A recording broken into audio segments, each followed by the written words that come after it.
2 minute आंखों से क्या दूर हुए, आपने कह दिया कहाँ हैं आप। यही हैं हम, यही हैं हम, यही हैं हम। मेरे प्यारे बच्चों, आप सभी को नमस्कार, गुड इवनिंग टू एवरीवन। क्या हाल है आप सभी के? उम्मीद है आप सब बेहतर होंगे, बढ़िया होंगे, तंदुरुस्त होंगे, मदमस्त होंगे, जबरदस्त होंगे और हंसते खेलते हुए आज मेरे साथ पढ़ेंगे। आइए तो मेरे बच्चे, मेरे प्यारे बच्चों, कल थे हम कहाँ, आज वहीं से आगे पढ़ेंगे। अबे ये मीना पीना लगा दिया दोबारा से।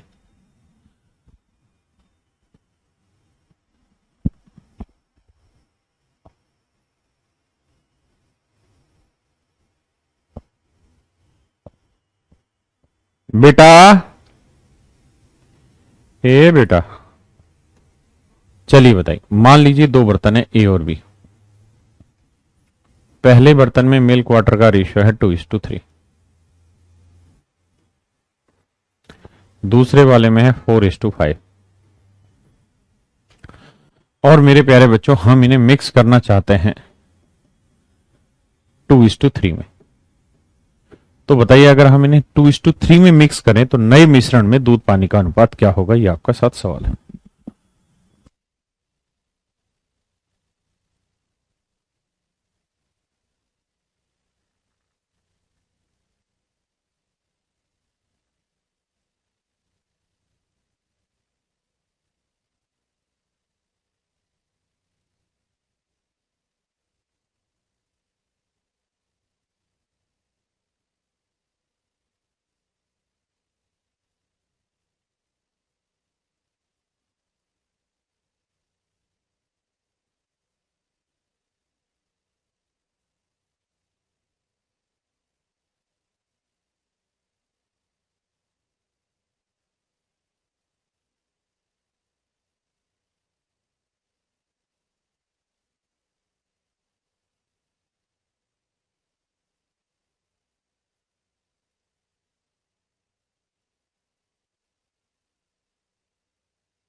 माफ करिए, हम किसी भी रेशियो में कन्वर्ट करना चाहते हैं तो मेरे प्यारे बच्चों, सबसे पहले हमें इसे कन्वर्ट करना होगा 1:1 में।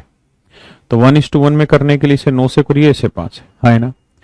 अब जिस रेशियो में हम चाह रहे हैं उस रेशियो से उठा के गुना कर दे। किस रेशियो में चाह रहे हैं हम? 2:3। तो इधर मेरे बच्चे 2 से, इधर मेरे बच्चे 3 से। तो इधर 15 से गुना करना और इधर 18 से, है ना।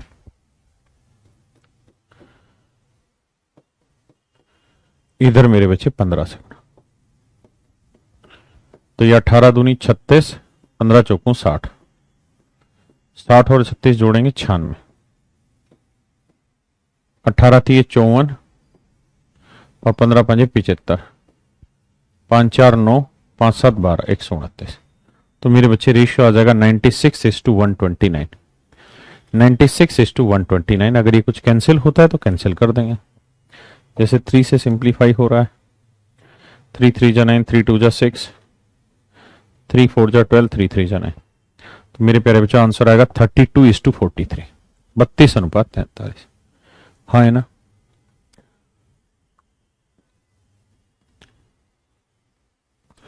अब इस क्वेश्चन पे आ जाइए मेरे बच्चे, प्रयास करिए प्लीज।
देखिए मेरे बच्चे,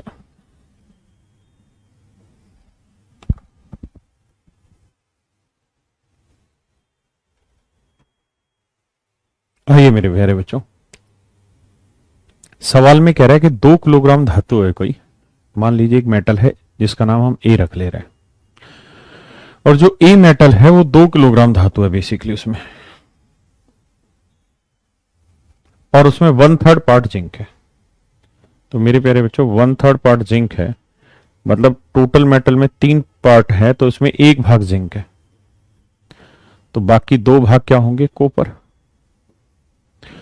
और दूसरे बर्तन में या दूसरे मिश्रण में 3 किलोग्राम धातु, 3 किलोग्राम धातु है, उसमें 1/4 जिंक है, तो 4 में से 1 भाग जिंक है दूसरे बर्तन में, तो कॉपर कितना है, 3। हाँ ना, कॉपर कितना है मेरे बच्चे, 3। अब मेरे बच्चे हमें ये पता है कि पहली धातु 2 किलो ले रहे हैं, दूसरी धातु हम कितना किलो ले रहे हैं, 3 किलो, तो हमें इन्हें मिक्स करना है 2:3 में। तो कैसे करें मिक्स मेरे बेटे, सबसे पहले इक्वल करो, तो 1 और 2 3, 1 और 3 4, तो इक्वल करने के लिए इसे किससे गुना करना पड़ेगा, 4 से, इसे 3 से। ये तो हो गया इक्वल। अब जिस रेशियो में 4 है उस रेशियो से गुना कर दो, 2 और 3 में, तो इधर 2 से कर दो, इधर 3 से, तो यानी यहां 9 से कर दो, यहां मेरे बच्चे 8 से, तो इधर 8 से कर दो, इधर भी 8 से, इधर 9 से करो तो इधर भी मेरे बच्चे 9 से। यानी इसका मतलब ये हुआ कि पहले बर्तन में जिंक 8 है तो दूसरे में जिंक हो गया 9, तो टोटल जिंक हो गया 9 और 8 17। पहले बर्तन में कॉपर 17 है तो दूसरे में कॉपर हो गया 27, तो 17 जमा 27 जोड़ेंगे तो ये आएगा 7 7 14, 2 1 3 1 4 34, नहीं 44। तो इनको जब मिक्स करोगे तो मिश्रण में जिंक कॉपर का जो रेशियो आएगा मेरे बच्चे 17:40, 7 7 8, सॉरी 8 दूनी 16 है, तो ये 43 आएगा, 17:43 होगा मेरे बच्चे, 17:43 हो। हाँ है ना, बहुत सुंदर। प्लीज करिए इस सवाल को, लगाइए दिमाग।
देखिए मेरे प्यारे बच्चों, 3 बर्तन जिनकी क्षमताओं का अनुपात 3:2:1 है।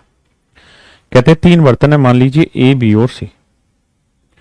कहता है पहले बर्तन में अगर 3 लीटर क्वांटिटी भरी हुई है तो दूसरे में 2 लीटर क्वांटिटी भरी हुई है और तीसरे में 1 लीटर क्वांटिटी भरी हुई है। हाँ है ना। कहता है इनमें दूध और पानी का अनुपात जो है वो दे रखा है, यानी ये पहला बर्तन, ये दूसरा बर्तन, और 3 बर्तन है, सॉरी माफ करिए, तीसरा बर्तन। पहले बर्तन में दूध पानी का अनुपात है 5:2,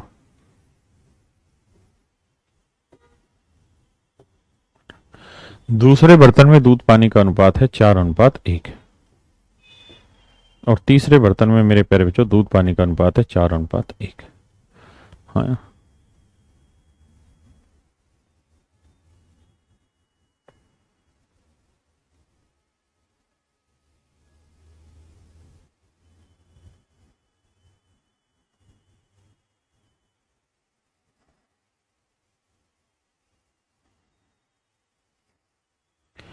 अब मेरे प्यारे बच्चों ध्यान दीजिए, यहां देखें तो पहले बर्तन की क्वांटिटी 7, दूसरे बर्तन में क्वांटिटी 5 और तीसरे बर्तन में क्वांटिटी 5 है। अब वो ये कह रहा है कि पहले बर्तन से हम केवल 1/3 मात्रा शामिल करेंगे, यानी पहले बर्तन में है तो 3 लीटर, लेकिन हम पूरा 3 लीटर लेने वाले नहीं है, हम केवल 1/3 भाग लेंगे, तो 3 का 1/3 भाग यानी 1 लीटर लेंगे यहां से हम। दूसरे बर्तन से हम केवल 1/2 भाग लेंगे, तो 2 का 1/2 यानी 1 भाग लेंगे हम। और मेरे प्यारे बच्चों तीसरे बर्तन से हम 1/7 भाग लेंगे, तो 1 लीटर का 1/7 भाग आएगा 1/7 लीटर। यानी मेरे प्यारे बच्चों पहले बर्तन से हम 1 लीटर लेंगे, दूसरे से भी 1 लेंगे, तो तीसरे से लेंगे 1/7 लीटर। यानी मेरे प्यारे बच्चों हम इसको जो मिक्स करने जा रहे हैं वो 1:1:1/7 के रेशियो मिक्स करने जा रहे हैं। तो सबसे पहले आप क्या करिए, इक्वल। इक्वल किससे करें, तो आप कहेंगे पहले इक्वल करने के लिए इसे 5 से करो सर, इधर भी 5 से करो और इधर भी 5, माफ करना, इधर इधर 7 से करो, इधर भी 7 से, तभी तो होंगे मेरे बच्चे सारे बराबर। अब आप इनको मिक्स करना चाह रहे हैं किस रेशियो में, 1:1:1/7 के रेशियो। उठा दिया। अब मेरे बच्चों ये बताओ, ये 7 से 7 कट के क्या है 1, तो 1 से मल्टीप्लाई करेंगे यही रहेगा। ये 7 को 1 से मल्टीप्लाई करेंगे 7, यही रहेगा। ये 5 को 1 से मल्टीप्लाई करेंगे 5, तो मीना ना ये मिल्क हुआ 25, यहां मिल्क हुआ 28 और यहां मिल्क हुआ 4, तो भैया ये हो गया 4 3 7 57 यूनिट। यहां बात करें तो 10 हो गया, यहां कितना हो गया मेरे बच्चे 7, और यहां कितना हो गया 1, तो जोड़ेंगे तो 10 7 17 और 1 18 यूनिट, तो 3 19 57 और 3 6 18। इसका मतलब मेरे प्यारे बच्चों मिल्क वाटर का नए बर्तन में रेशियो क्या हो गया 19:6। अब वो कह रहा है जी नए बर्तन में पानी का परसेंटेज बताइए, तो मेरे प्यारे बच्चों मिश्रण कितना बना 19 और 6 25 यूनिट, उसमें पानी कितना है 6, तो कितना परसेंट हुआ, तो आप कहेंगे सर 24%। एक बार इस बात को समझिए फिर बातें आगे बढ़ाएंगे। 1/7 क्यों लिया रानी बेटा, सवाल में लिखा हुआ है, एक बार सवाल पे ध्यान तो दे, सब कुछ लिखा हुआ है, 1/7 क्यों ले रहे, 1/4 1/2 क्यों ले रहे, 1/3 सब लिखा हुआ है।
आइए मेरे बच्चे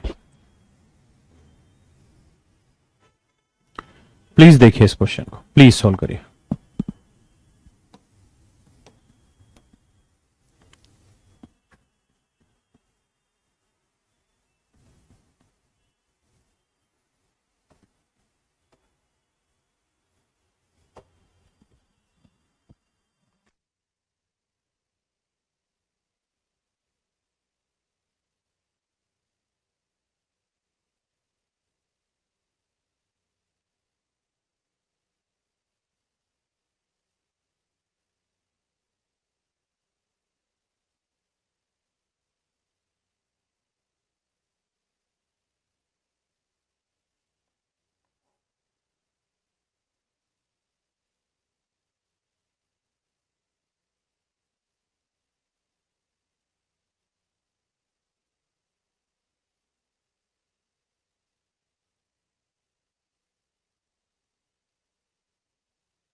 देखिए मेरे बच्चों, सवाल बहुत ही खूबसूरत है।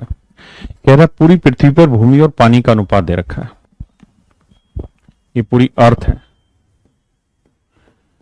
इस पे मेरे प्यारे बच्चों लैंड इज टू वाटर का रेशियो दे रखा है कितना, 1:2। हाँ है ना। और नॉर्दर्न हेमिस्फीयर दे रखा है, उत्तरी गोलार्ध। इस पे लैंड इज टू वाटर का रेशियो दे रखा है 2:3। बस मेरे बच्चों ध्यान से सीखिए।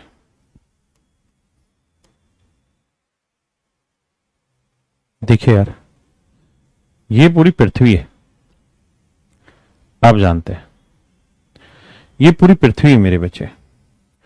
और अगर पृथ्वी के बीचों बीच मैं एक लाइन खींच दूं, जिस लाइन को हम कहते हैं इक्वेटर। क्या कहते हैं मेरे प्यारे बच्चों, इक्वेटर। इस लाइन को मेरे बच्चों हम कहते हैं इक्वेटर।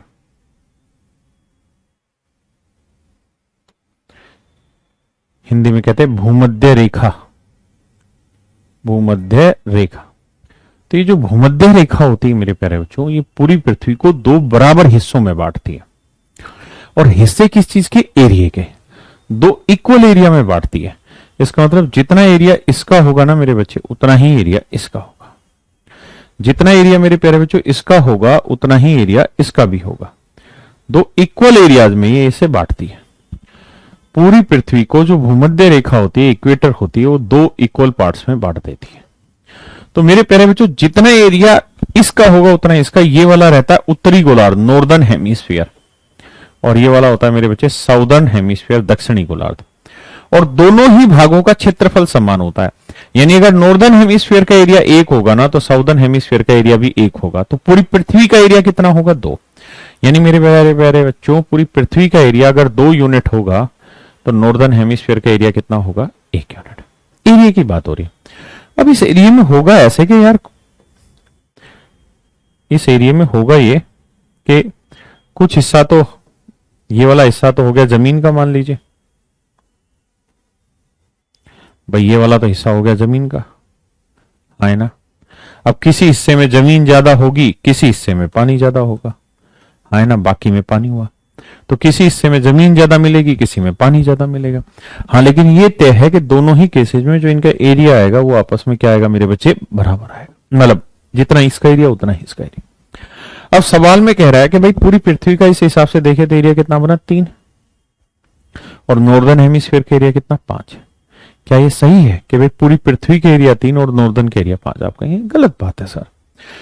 जितना एरिया पूरी अर्थ का लोगे उससे आधा एरिया नॉर्दर्न हेमिस्फीयर का लेना होगा, है ना। तो भैया इसको आपको एरिया को सेट करना होगा 2:1 के रेशियो में। तो मेरे प्यारे बच्चों किसी भी रेशियो में लाना हो तो सबसे पहले इन्हें बैठाओ इक्वल। तो बैठा इक्वल के लिए इसे 5 से गुना करो, इसे 3 से। इसे 5 से गुना करो, इसे 3 से। ऊपर वाले को 5 से गुना करो मेरे प्यारे बच्चों, नीचे वाले को 3 से। हाँ है ना। तो ऊपर वाले का एरिया भी 15, नीचे वाले का एरिया भी 15 हो गया, हाँ है ना। अब जिस रेशियो में चाह रहे उससे गुना, तो इसे 2 से गुना कर दो, इसे 1 से कर दो। हाँ जी।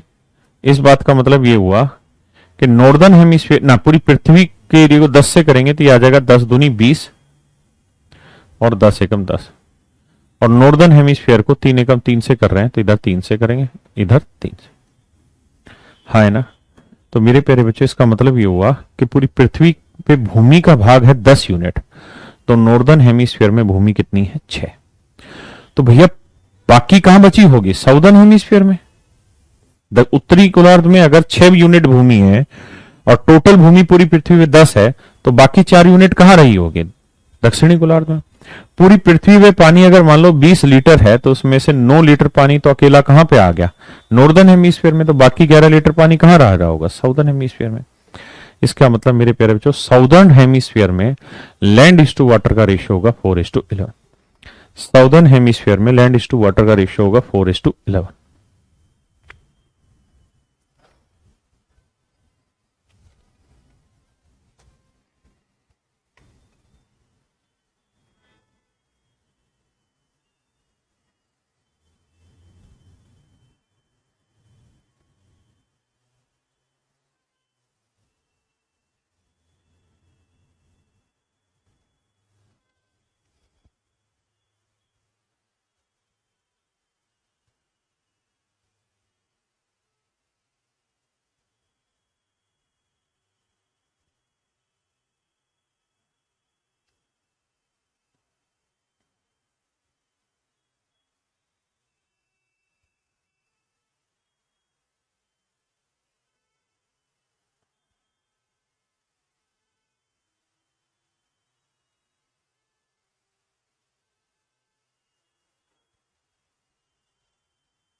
है ना।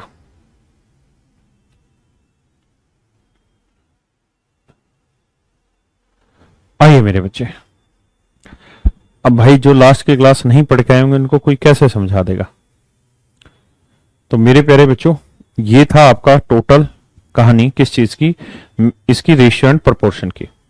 अब मेरे प्यारे बच्चों, अब हम आगे बढ़ते हैं और अब हम आगे स्टार्ट कर रहे हैं मिक्सचर एंड एलिगेशन, मिश्रण तथा समानुपात। अब अगला टॉपिक हम स्टार्ट कर रहे हैं मेरे प्यारे बच्चों, mixture and allegation. Mixture and allegation.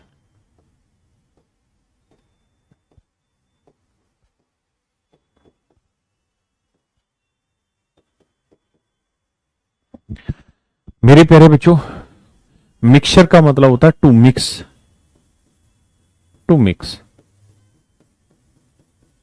और एलिगेशन का मतलब होता है प्रोसेस टू मिक्स। तो आज हम मिश्रण सीखने वाले हैं और मिश्रण कैसे मिलाया जाता है उसके बारे में सीखने वाले हैं, हाँ है ना। तो मिक्सचर एंड एलिगेशन के बारे में आज हम चर्चा करने जा रहे हैं मेरे बच्चे। मेरे प्यारे बच्चों, सबसे पहली चीज तो ये कि मिश्रण क्या होता है और एलिगेशन क्या होता है, हम इन दो बातों को सीख लेते हैं। जैसे मैं आपको एक एग्जांपल के तहत एक बात समझाना चाह रहा हूं। जैसे मान लीजिए, एक सेकंड रुकिए, मैं कोई ग्लास ले आता हूं।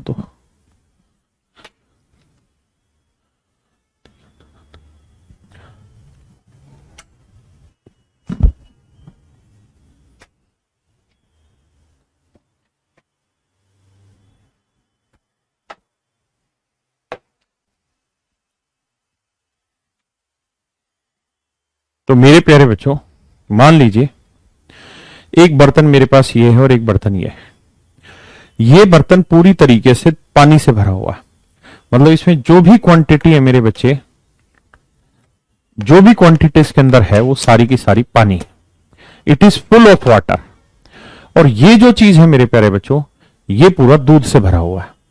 इसके अंदर जो भी चीजें वो पूरी पूरी दूध है, कंप्लीट 100% मिल्क है, ये 100% वाटर है।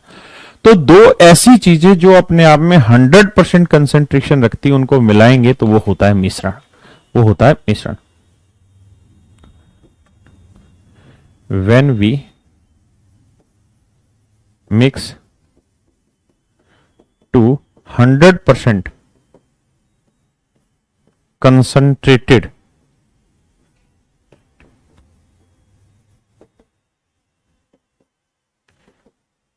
is called mixture।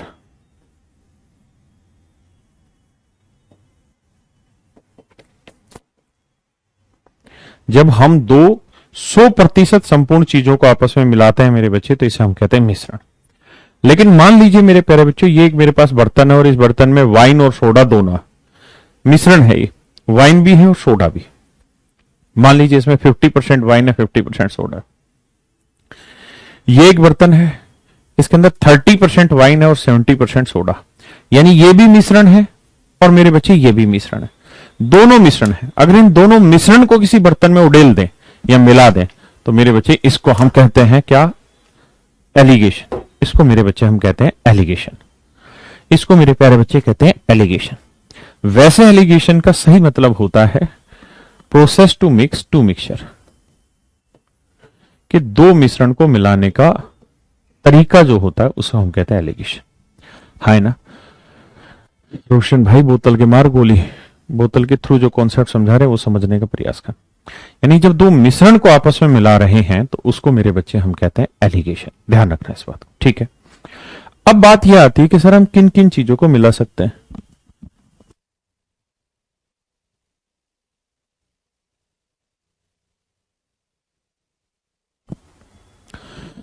तो अब सवाल यह है कि हम किन किन चीजों को मिक्स कर सकते हैं।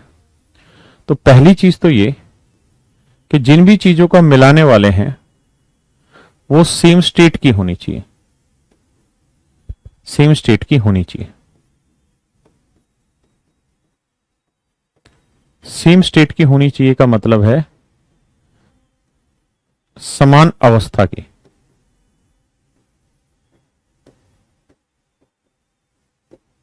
समान अवस्था की होनी चाहिए। समान अवस्था से मतलब अगर मान लीजिए मैं आपको ये कहूं कि भैया ये है सॉलिड चीज और ये है पानी, दोनों को मिला दो, मिल पाएंगे आपस में? नहीं। क्यों? क्योंकि दोनों की स्टेट डिफरेंट है। हाँ है ना? हाँ, मैं अगर ऐसा कहूं कि यार ये दारू है ये पानी है, मिला दो, मिल जाएंगे, दोनों सेम स्टेट है। लेकिन मेरे बच्चों, मैंने कहा कि सेम स्टेट होने चाहिए तो मिल जाएंगे। अब मैं आपसे जानना चाह रहा हूं कि यार ये प्लास्टिक की बोतल है और ये प्लास्टिक का रिमोट है, दोनों सेम ही स्टेज है, दोनों मिल जाएंगे आपस में? तो आपका जवाब होगा नहीं मिलेंगे सर। यानी सेम स्टेट होने का भी मतलब ये नहीं कि मिल जाएंगे, लेकिन सेम स्टेट होना अपने आप में कंडीशन है, लेकिन ये ही पूरी नहीं है। जैसे मैं कहूं कि ये थप्पड़ ये सॉलिड है, ये थप्पड़ भी सॉलिड है, दोनों मिल जाए, मिल सकते हैं? नहीं मिलेंगे यार। अरे हाँ है ना? तो ये जरूरी नहीं कि सेम स्टेट की तो मिलेगी ही मिलेगी, लेकिन जो भी मिलेगी वो सेम स्टेट की होनी चाहिए। दूसरी बात ये जो अति जरूरी कंडीशन है, मोस्ट इंपॉर्टेंट है, कि सेम रेस्पेक्ट में होनी चाहिए, सेम रेस्पेक्ट की होनी चाहिए, की होनी चाहिए। धीरे धीरे अर्थ आएगा, परेशान मत हो। ये मिश्रण इतना खतरनाक चैप्टर है कि नजर हटी नहीं कि दुर्घटना घटी नहीं, इसलिए बेहद संजीदगी से, बेहद जरूरी तरीके से, बिना फालतू कमेंटबाजी किए पूरा ध्यान समझने पे लगा दीजिए। एक बार में समझ नहीं आएगा, कम से कम 2 क्लासें बीतेंगी तब जाके पल्ले पड़ेगा सही से। अगर आप पहली क्लास से समझ जाए तो आप बहुत विद्वान हैं, इसलिए समझने पे ध्यान दीजिए। सेम रेस्पेक्ट की होनी चाहिए। सेम रेस्पेक्ट से मेरा मतलब समान सापेक्ष से, समान सापेक्ष से होनी चाहिए, समान सापेक्ष की होनी चाहिए।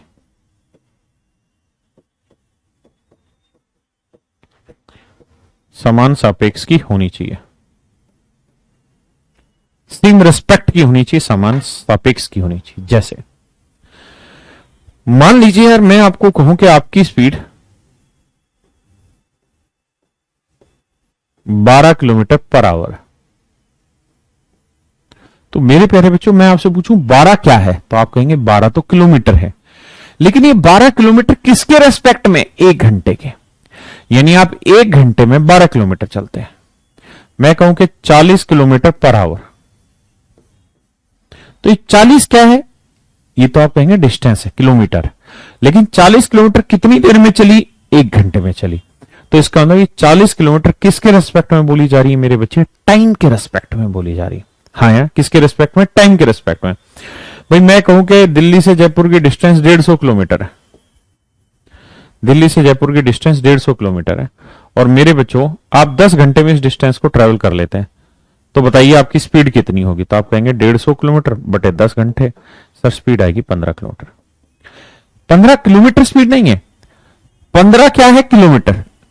आप पीछे लगाएंगे पर आवर, यानी 1 घंटे में चली गई दूरी 15 किलोमीटर। तो मेरे प्यारे बच्चों ये रेस्पेक्ट है। सर सरल शब्दों का ही प्रयोग कर रहा हूं, तो चुप तो रह जा सौरभ भाई। तो स्पीड का मतलब हुआ, स्पीड किसके रेस्पेक्ट में होती है? स्पीड रेस्पेक्ट में होती टाइम के, रेस्पेक्ट में होती है टाइम के, है टाइम के। स्पीड जो होती है उस समय के रेस्पेक्ट में होती है। हाँ है ना मेरे बच्चों? मैं आपको कहूं कि यार आप मान लो चीनी लेके रास्ते से गुजर रहे हैं, मैंने कहा भाई क्या रेट लाया चीनी? तो आप कहोगे सर 500 रुपए की चीनी लेके आओ और 5 किलो चीनी लेके आओ। मैं आपसे पूछ रहा हूं कि यार आप क्या रेट लाए चीनी? आप कह रहे 500 रुपए की 5 किलो चीनी लाओ। क्या ये जवाब सेंसिबल है? आप कहेंगे नहीं, ये गलत जवाब है। सही जवाब ये होना चाहिए कि सर जी 100 रुपए किलो लेके आओ। तो मेरे बच्चे ये 100 रुपए क्या है? कोस्ट है, कोस्ट प्राइस है, यानी चीनी की लागत मूल्य है 100 रुपए। 100 क्या है? रुपए। ये रुपए रेस्पेक्ट नहीं है, ये तो 100 की यूनिट है। लेकिन 100 रुपए किसके रेस्पेक्ट में बोला गया? किलोग्राम के रेस्पेक्ट में बोला गया, किलोग्राम के रेस्पेक्ट में बोला गया। हाँ है ना?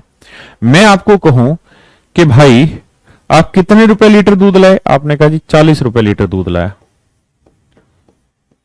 तो दूध का कॉस्ट क्या है मेरे बच्चे? 40 रुपए। लेकिन किसके रेस्पेक्ट में बोला गया? लीटर के रेस्पेक्ट में बोला गया। मैं कहूं भाई क्या भाव लाया केले? तो आपने कहा जी 20 रुपए दर्जन केले लाया। तो मेरे बच्चे 20 रुपए क्या है? कॉस्ट। लेकिन ये किसके रेस्पेक्ट में बोले जा रहे हैं? दर्जन के रेस्पेक्ट में बोले जा रहे हैं। हाँ है ना? तो मेरे प्यारे बच्चों हमेशा ध्यान रखना कि कॉस्ट प्राइस जो होती है, कॉस्ट प्राइस जो होता है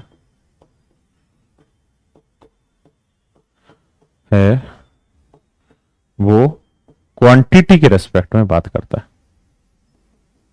क्वांटिटी के रेस्पेक्ट में बात करता है।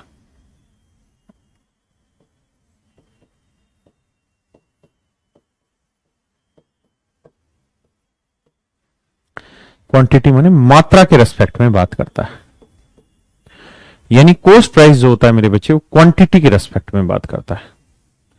मैं आपको कहूं कि भाई इस क्लास में कुल मिला के 560 नंबर आए, 560 अंक आए पूरी क्लास में, और क्लास में बच्चे कितने हैं? 10 बच्चे हैं, 10 छात्र हैं। तो मैं आपसे पूछूं कि भाई इनका औसत अंक बताइए क्या होगा, औसत अंक बताइए क्या होगा। तो आप कहेंगे सर 560 नंबर आए कुल मिला के 10 बच्चों में, तो औसत नंबर हो गए जी 56। लेकिन इसको लिखने का सही तरीका ये होगा 56 मार्क्स पर स्टूडेंट, 56 मार्क्स पर स्टूडेंट, 56 अंक प्रति छात्र, 56 अंक प्रति छात्र, यानी एक छात्र के जो नंबर आए हैं वो कितने आए हैं? 56। एक छात्र के जो नंबर आए मेरे बच्चे वो कितने आए हैं? 56। हाँ है ना? क्या आप मेरी बात समझ पाए? तो अब एक बार इस बात पे विचार करिए जो चीजें मैंने समझाई कि रेस्पेक्ट किसको डिनोट करता है।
है ना सर? यहां तक तो ठीक रहा है, आगे वाला समझ आ जाएगा जी। तो मैंने फिर से अपनी बात दोहरा देनी है कि दो चीजें आप तभी मिला सकते हैं जब वो सेम स्टेट की हो और सेम रेस्पेक्ट की हो, तभी दो चीजें आपस में मिलाई जा सकती हैं। शायद मैं इस बात को समझाने में अब सफल रहा हूंगा कि मैं सेम रेस्पेक्ट का मतलब आपको क्या कहना चाह रहा हूं, समान सापेक्ष का मतलब मैं आपको क्या कहना चाह रहा हूं। मैं कहूं यार 10 रुपए किलो और 40 रुपए लीटर, क्या आप दोनों चीजों को मिला सकते हैं? आप कहेंगे नहीं। क्यों? क्योंकि सर यहां किलोग्राम के रेस्पेक्ट में बात हो रही है, यहां लीटर के रेस्पेक्ट में बात हो रही है। जब तक दोनों जगह सेम रेस्पेक्ट में बात नहीं होगी, जब तक हम आपस में इन चीजों को नहीं मिला सकते, कोई दिक्कत नहीं। अब हमें यह समझ में आया कि सर सेम स्टेट के मतलब क्या और सेम रेस्पेक्ट का मतलब क्या। अब मेरे प्यारे बच्चों में मिक्सचर समझाना चाह रहा हूं कि मिक्सचर होता क्या है। तो मेरे प्यारे बच्चों, mixture is a type of average.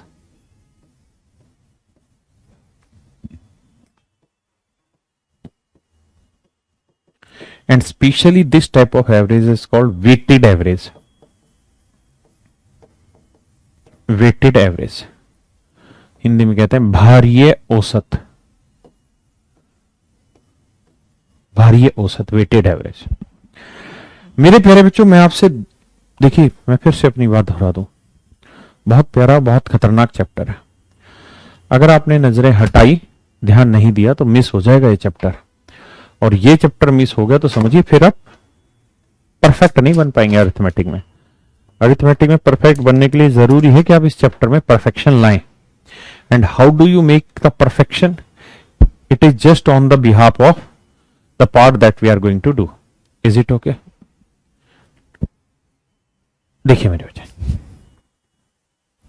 Average होती क्या? एवरेज जो होती है ना मेरे बच्चे, वो एक बैलेंसिंग वैल्यू होती है। बैलेंसिंग वैल्यू होती है। Average is just a balancing value.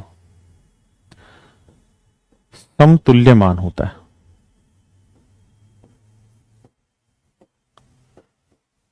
यानी एक ऐसी वैल्यू होती है जो चीजों को लगभग लगभग बराबर सेट कर देती है। यानी उससे ना कोई ऊपर होता ना कोई नीचे होता। जैसे मैं आपको कहूं यार, एक बच्चे के 40 नंबर आए और एक बच्चे के 80 नंबर आए, मुझे इन दोनों का औसत बताइए क्या होगा। एक बच्चे के 40 नंबर आए और एक बच्चे के 80 नंबर आए, मुझे इनका औसत बताइए। तो आप रटा रटाया तरीका कहेंगे कि जी औसत निकालने का सूत्र होता है सर। जब हम औसत पढ़ेंगे तो आप जानेंगे कि जितने अंक है उनको जोड़ लो, बटे बच्चों की संख्या कर दो, तो बच्चों की संख्या 2, तो 40 और 80 120 बटे 2, तो ये आएगा 60। 60 मार्क्स पर स्टूडेंट, है ना? तो मेरे प्यारे बच्चों, मैं आपसे ये जानना चाह रहा हूं कि यहां जो औसत होगा, यहां जो औसत होगा वो आया 60 मार्क्स। ये एवरेज बेसिकली किस चीज को डिनोट करता है? तो एवरेज एक ऐसी वैल्यू होती है जहां पे सब चीजों को बराबर किया जा सकता है। और एक बात हमेशा ध्यान रखना, एवरेज हमेशा कहीं बीच का पॉइंट होता है। ऐसा नहीं हो सकता कि एवरेज 40 से छोटी हो जाएगी और ऐसा नहीं हो सकता कि 80 से बड़ी हो जाएगी। क्यों? क्योंकि एवरेज एक ऐसी वैल्यू होती है जो ज्यादा वाले से जितनी वैल्यू लेगी, तो जिसके पास 80 नंबर उससे कितने नंबर उधार ले लेगी? 20। तो उतने ही नंबर कम वाले को देगी। तो कम वाले के कितने थे? 40। तो अगर यहां 20 उधार लिए हैं तो इधर 20 उधार देंगे, है ना? यानी ये जो कॉलम है ये हमेशा बराबर रहेगा कि जितने उधार लिए हो बाबू उतने ही उधार दो। The number that you obtain from the higher end, the number you give to the lower end is always equal. यानी बड़े को आपने जितना दिया, छोटे को से आप ना, बड़े से जितना लिया छोटे को जितना दिया, वो हमेशा ही बराबर होगा, है ना? मध्यमान होता है। यानी एक ऐसी वैल्यू जहां पर चीजों को नॉर्मल किया जा सके। जैसे मैं एक और सवाल लेता हूं, मान जावे, मैं आपको कहूं कि मेरे प्यारे बच्चों, 3 लड़के, 3 बॉय, उनके औसत अंक है 40, 40 मार्क्स पर स्टूडेंट। 2 लड़कियां, 2 गर्ल्स हैं, इनके औसत अंक है 56 मार्क्स पर स्टूडेंट। मैं चाहता हूं कि आप मुझे पूरी क्लास का कंबाइंड एवरेज बताइए क्या होगा। निकालिए, जो भी आपने रटा हुआ फार्मूला उसी से निकालिए।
आइए मेरे बच्चे, देखिए बहुत सुंदर।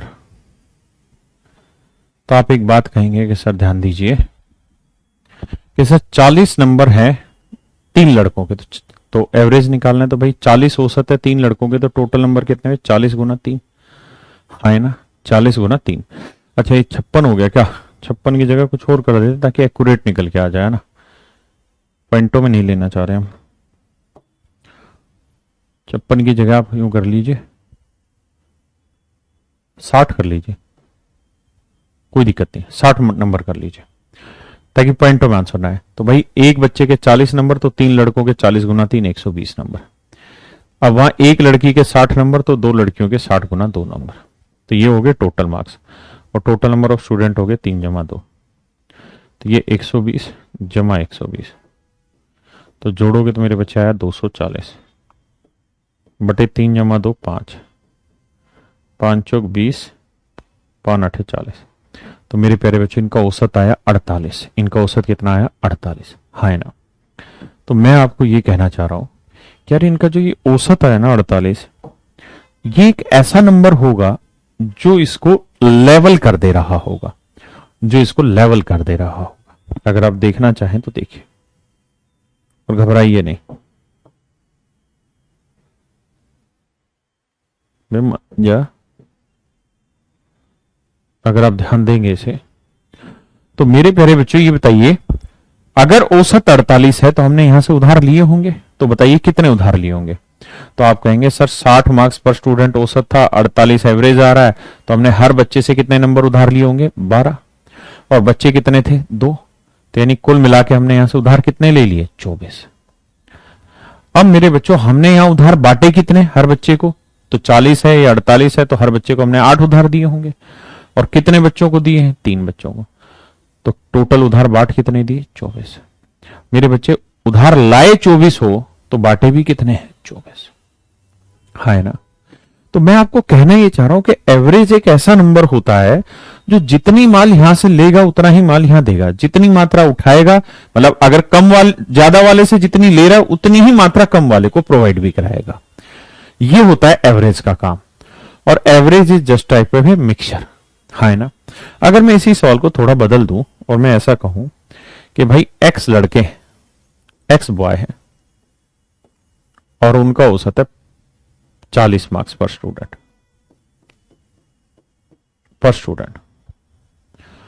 और वाई लड़कियां हैं, वाई लड़कियां हैं, इनका औसत है 60 मार्क्स पर स्टूडेंट। और मेरे प्यारे बच्चों सभी बच्चों का जो कंबाइंड एवरेज आ रहा है वो 48 मार्क्स पर स्टूडेंट। तो मैं आपसे ये जानना चाह रहा हूं कि लड़के और लड़कियों की संख्या का अनुपात क्या होगा? What is the ratio of x is to y? ये मैं आपसे जानना चाह रहा हूं, बताइए प्लीज।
तो देखो मेरे बच्चे, आप ये बताओ कि यहां आप हर बच्चे को कितना उधार दे रहे हो एवरेज में। तो आप कहोगे आप यहां से उधार ले रहे हो 12 नंबर।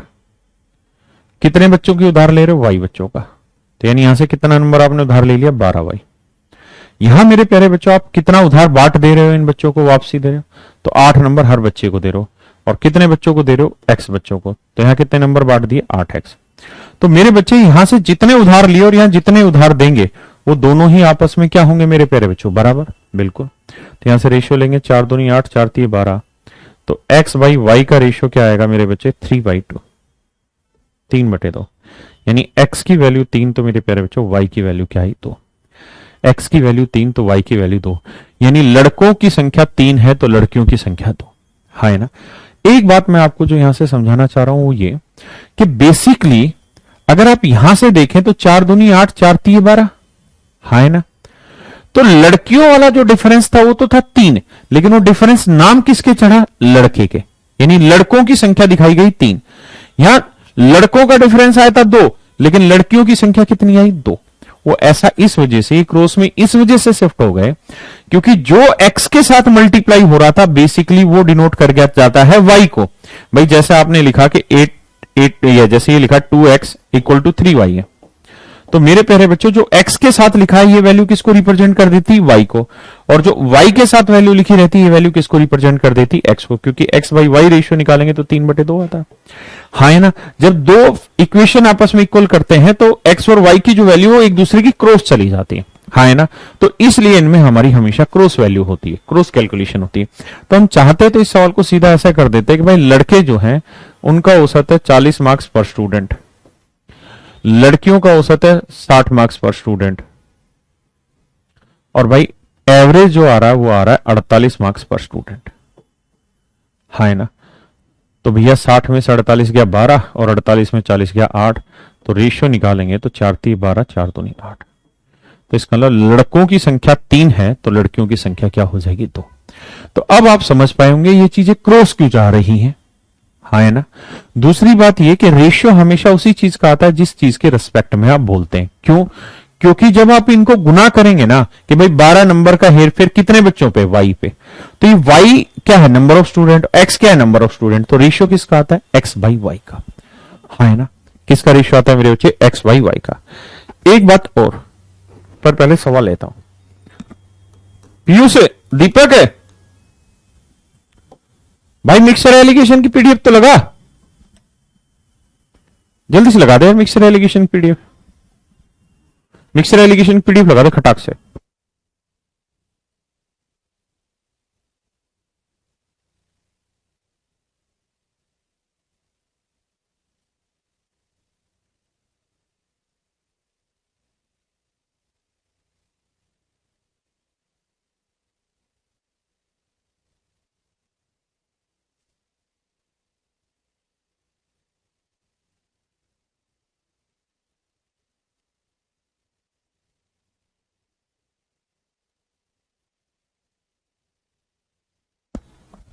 आइए मेरे बच्चे, अभी ये क्या लगवा दिया?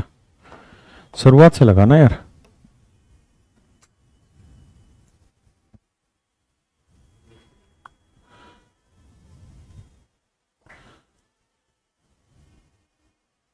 हाँ ये रही ना, शुरुआत से ये मिल गए, ठीक है। आइए मेरे बच्चे इस सवाल पे, ये आपके सामने एक क्वेश्चन है, करिए मेरे बच्चे।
आइए मेरे बच्चे,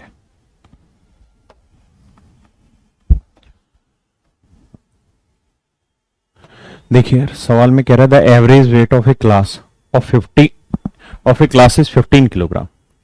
कहता है एक क्लास है, मान लीजिए ए, इसका औसत वजन है 15 किलोग्राम पर स्टूडेंट। एक दूसरी क्लास है बी, उसका औसत वजन है 30 किलोग्राम पर स्टूडेंट। और कहता है जी दोनों क्लासों का जो कंबाइंड एवरेज है वो 25 किलोग्राम पर स्टूडेंट। तो मेरे प्यारे बच्चों, आपको ये बताना है कि पहली क्लास में कितने छात्र हैं और दूसरी क्लास में कितने छात्र हैं, ये ज्ञान आपको देना है। तो मेरे बच्चों, मैंने आपको बताया कि मिश्रण जो होता है वो हमेशा ही, जो मिश्रण होता है मेरे बच्चे, वो हमेशा ही दोनों के बीच की वैल्यू होती है, यानी लगभग बीच की वैल्यू होती है, एवरेज होती है। बड़े वाले से छोटी होगी लेकिन छोटे वाले से बड़ी। तो क्रॉस में घटाते तो 30 में से 25, यानी 30 से 25 कितना उधार दिया, 5, तो वो यहां आता है। तो 30 में से 25 गया 5, और 25 में से 15 गया मेरे बच्चे, क्या है, 10। तो मेरे प्यारे बच्चों, ये रेशियो किस चीज का आया, तो आप कहेंगे सर ये रेशियो आया नंबर ऑफ स्टूडेंट का, क्योंकि किसके रेस्पेक्ट में बोले गए हैं, नंबर ऑफ स्टूडेंट के। यानी पहली क्लास में 1 यूनिट स्टूडेंट है तो दूसरी क्लास में कितने यूनिट स्टूडेंट है, 2 यूनिट। तो नंबर ऑफ स्टूडेंट्स का जो मेरे प्यारे बच्चों रेशियो होगा वो होगा 1:2। हाँ है ना। दूसरे क्वेश्चन पे,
देखिए मेरे बच्चे,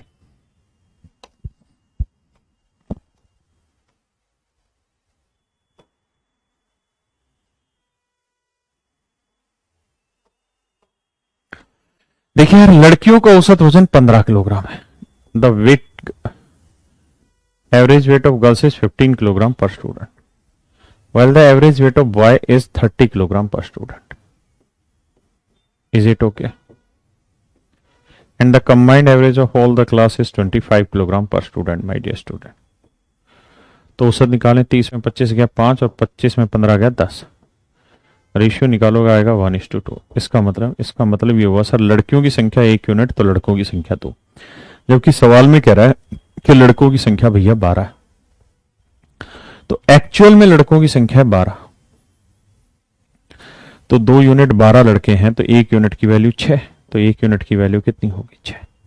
हमेशा मेरे प्यारे बच्चों गौर करिए इस बात को कि यहां से यहां का जो डिफरेंस है ना वो यहां लिखा रहता है, और यहां से यहां का डिफरेंस यहां लिखा रहता है।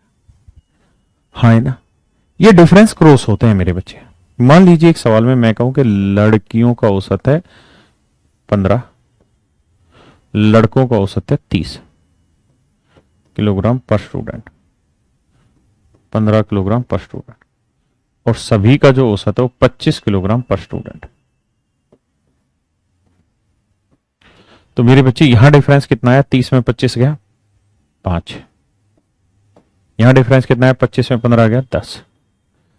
अब मेरे बच्चे मैं आपसे ये हटा दूं और ये डिफरेंसेस दे दूं कि भाई लड़कियों का औसत बताइए क्या होगा। अगर लड़कों का इतना है, कंबाइंड एवरेज इतना है, लड़की और लड़के की संख्या 5 और 10 है, तो आप मुझे बताइए कि लड़कियों का औसत क्या होगा। तो आप कहेंगे सर औसत जो होता है ना वो बड़े से छोटा होता है, तो देखो 30 से तो छोटा हो गया, तो इससे नेचुरल बड़ा होगा, इससे इसका डिफरेंस यहां आएगा, और इससे ये कितना छोटा वो यहां आएगा। तो ये 10 दे तो दिया इसने यहां, तो ये वाली वैल्यू इससे कितनी छोटी है 10, तो ये कितनी होगी 15। तो लड़कियों का औसत वजन आएगा मेरे बच्चे 15। बहुत बढ़िया, करिए।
देखिए मेरे प्यारे बच्चों, आइए, सवाल में कह रहा था ratio of number of girls to number of boys is 1:2।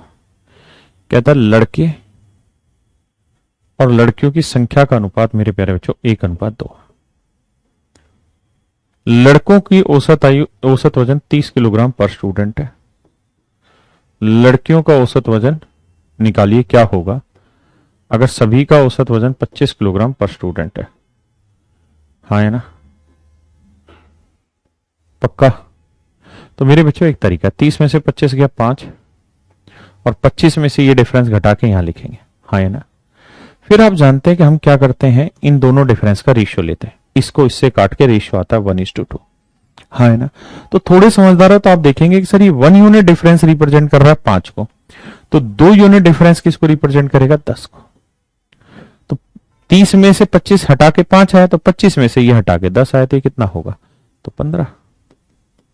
तो 15 kilogram per student. This is the average of girls. हाँ है ना मेरे प्यारे बच्चों? पक्का? अब आ गया ये,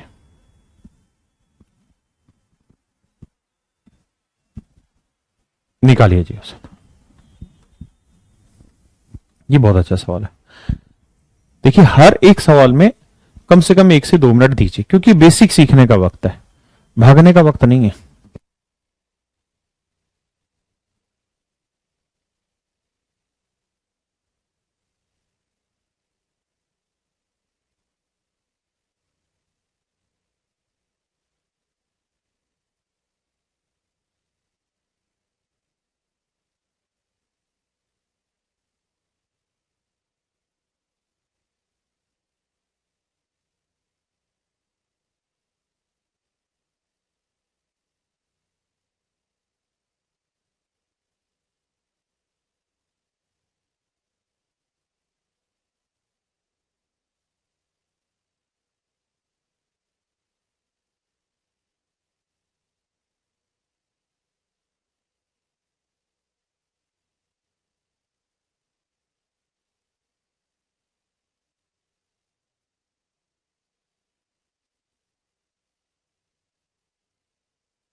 आइए मेरे बच्चे, कह रहे कक्षा में 40 छात्रों का औसत वजन 30 किलोग्राम है। क्लास ए है, इसका एवरेज वेट है 30 किलोग्राम पर स्टूडेंट। एक दूसरी क्लास है बी, उसका औसत वजन 15 किलोग्राम पर स्टूडेंट है। हाँ है ना? तो पहली क्लास में 40 बच्चे हैं, तो दूसरी क्लास में 20 बच्चे हैं। अब मेरे बच्चों ध्यान देना, थोड़ी सी मेरी बात को समझना। सवाल में कह रहा है सभी का कंबाइंड एवरेज निकालिए, कैसे होगा? मैं आपको ये कहूं कि यार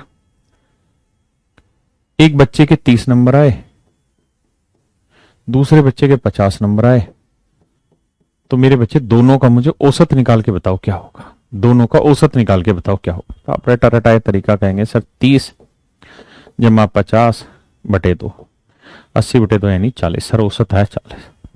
लेकिन मेरे प्यारे बच्चों यहां पे भी एक स्टूडेंट था, यहां पे भी एक स्टूडेंट था, यानी एवरेज तो बिल्कुल इनके कहीं बीच का ही नंबर होगा। हाँ है ना?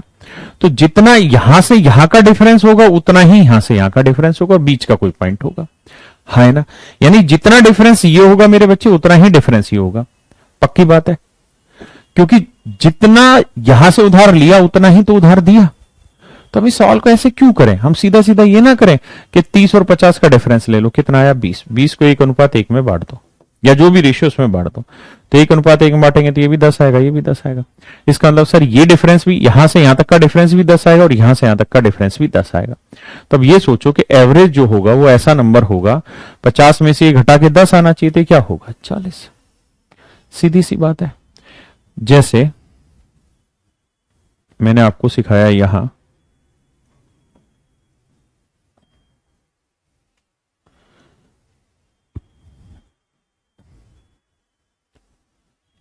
इस वाले सवाल पे आ जाइए, इस वाले पे। भाई एक सीधी सी बात है, यहां से यहां का डिफरेंस यहां आएगा और यहां से यहां का डिफरेंस यहां आएगा। हाँ है ना? तो करो क्या कि इसका रेशियो ले लो। तो रेशियो ले रहे हो, क्या आएगा? 2:1। तो करना क्या है कि 30 और 15 का डिफरेंस निकालो, इन दोनों वैल्यूज का डिफरेंस निकालो, क्योंकि ये ही तो देखो एवरेज यहां कहीं बीच में होगा मेरे बच्चे वैल्यू, तो इससे इसका डिफरेंस यहां लिखा जाना है और इससे इसका डिफरेंस यहां लिखा जाना है। और ये रेशियो हमारे पास आई गई कि ये दोनों डिफरेंस का रेशियो कितना है? 2:1। तो करो क्या कि 30 और 15 के बीच में टोटल डिफरेंस आ जाएगा, उसे 2:1 में बांट देते हैं मेरे भाई।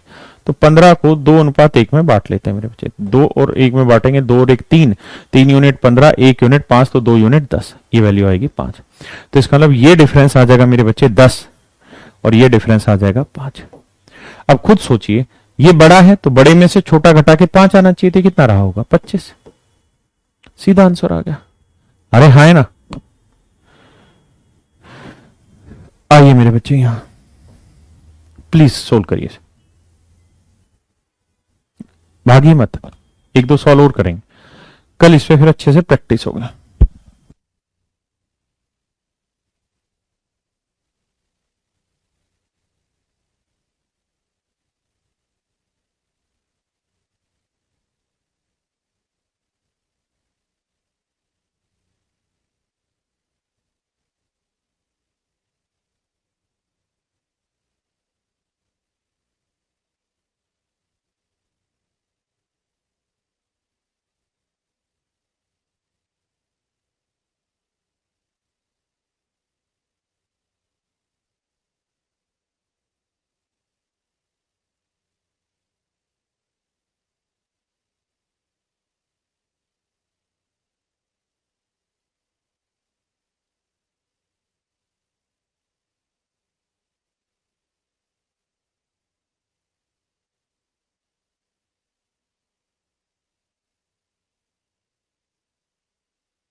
Mic off, sorry sorry, mic off, I am really sorry. कह रहा है अलग अलग कीमतों वाले दो तरह के दूध हैं, उनको 2:3 में मिलाया गया, पहले वाले की कीमत 10 रुपए लीटर है, दूसरे वाले की 15 रुपए लीटर है। तो सवाल में कह रहा है कि बताइए मेरे बच्चों मिश्रण की कीमत क्या होगी। तो मिश्रण की कीमत बतानी, तो अभी तरीका बताया कि एवरेज निकालो, तो क्या करना है 10 और 15 का डिफरेंस ले लो। तो 10 और 15 का डिफरेंस मेरे बच्चे 5, तो 5 को बांट दीजिए 2:3 में, तो 2 और 3 5, 5 यूनिट 5, तो 2 यूनिट 2, 3 यूनिट 3, 5 को 2 3 बांटेंगे 2 और 3 ही आएंगे। तो इसका मतलब मेरे बच्चों ये वाली वैल्यू 2 है और ये वाली वैल्यू 3, हाँ है ना। अब 15 बड़ा है 10 छोटा, तो 15 में से ये वैल्यू घट के 2 आएगा और इसमें से 10 घटा के 3, तो ये कितना आएगा 13। तो यानी मिश्रण होगा 13 रुपए लीटर का मेरे बच्चे। अब इस पे आ जाइए, करिए जी प्रयास, और जो पढ़ा है इसको घर पे ढंग से पढ़ के आना, छोड़ मत देना।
आइए मेरे बच्चे,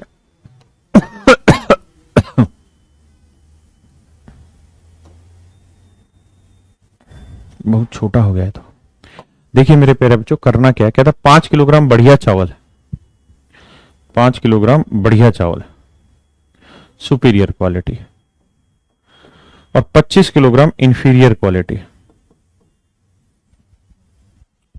बढ़िया चावल और घटिया चावल की कीमत 18 रुपए और 12 रुपए, 18 रुपए पर किलोग्राम है और 12 रुपए पर किलोग्राम, हाँ है ना।